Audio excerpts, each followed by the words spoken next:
Morning, Botai. Now we find ourselves in a situation in the world where things are very chaotic and upheaval, and everybody is scared, rightfully, about Chivlei Mashiach, the birth pangs of Mashiach, Gog Magog. People are scared, so people are always asking, what can we do to protect ourselves?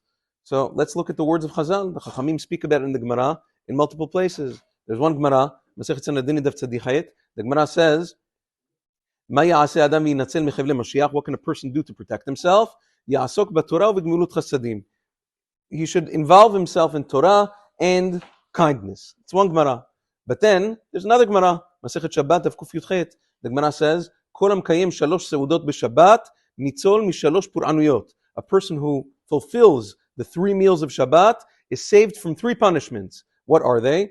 First of all is Chevlei Mashiach, birth pangs of Mashiach, Dina shel Geinam, the judgment of Geinam, and Milchemet Gog Magog. Each one of the Shabbat meals protects you from another punishment. So you see, the Shabbat meals have the power in them to protect the person from all sorts of calamities that are happening in the world.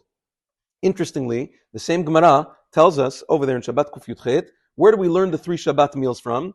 The Pasuk says in Parashat Beshalach by the man, Vayomer Moshe ichluhu hayom, ki Shabbat hayom ladonai, hayom lo timtzau basadeh. 3 times it says hayom with regards to the man. We learn out from there that there are 3, a person has to have 3 meals on Shabbat, 1 during the night and 2 during Shabbat day, Shabbat morning and Shabbat afternoon. So now, most poskim, the Rambam, the Nimukei Yosef, Ritba, Meiri, the Samag, Tosafot, the vast majority of the poskim say that since the laws of Shalosh Seudot b'Shabbat are learnt out from the man, and the man was bread, every single one of the 3 Seudot of Shabbat must be had with bread. It has to be a bread meal. There's no difference between Seuda Shelishit and the first 2 Seudot. According to that opinion, according to the majority opinion, if a person ate Seuda Shelishit without bread, he was not Yotzei Yedei Chova, similar to the first 2. Nevertheless, there's an opinion, Rabbeinu David Abu Dirhem quotes Rabbeinu Tam, and this Rabbeinu Tam is also quoted in Rabbeinu Tam Sefer HaYashar. Rabbeinu Tam proves that it is a person would be yotzeh with minei mezonot or even with fruits for Seuda Shelishit. That's the opinion of Rabbeinu Tam. Not the majority of poskim don't hold like that, but that is his opinion, and he proves it from various sources. La Halacha, Maran HaShulchan Aruch, in Siman Res Sadi Aleph, he quotes down, he says, so all 3 Seudot of Shabbat, including Seuda Shelishit, have to be done with bread. He says, some say that you can even be yotzeh with mizonot.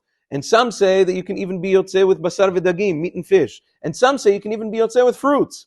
And he says, la halacha at the end, he says the ikar adin is that you need to eat bread unless you are overly full from the previous seudot and you can't. And Maran HaShulchan Aruch himself says, ve'chacham enav berosho, a person should be wise enough to leave enough room so that he's able to have bread ketikna for Seuda Shlishit. So that is the law with regards to that. People are asking, people are worried about Gog Magog and Chevlei Mashiach, might as well take advantage of the Shalosh Seudot b'Shabbat to do them properly, because that acts as a shield for these calamities that it's a guarantee from Chazal. That's what it says in the Gemara.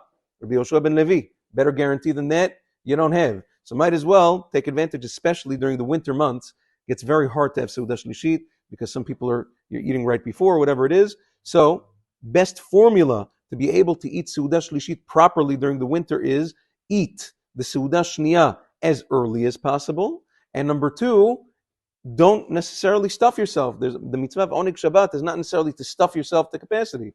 Eat, enjoy, whatever, but leave some room so that in a few hours you can have Seuda Shlishit like the prescribed way of the Halacha, and in doing so also protect yourself from whatever's going on in the world today. Yom Tov.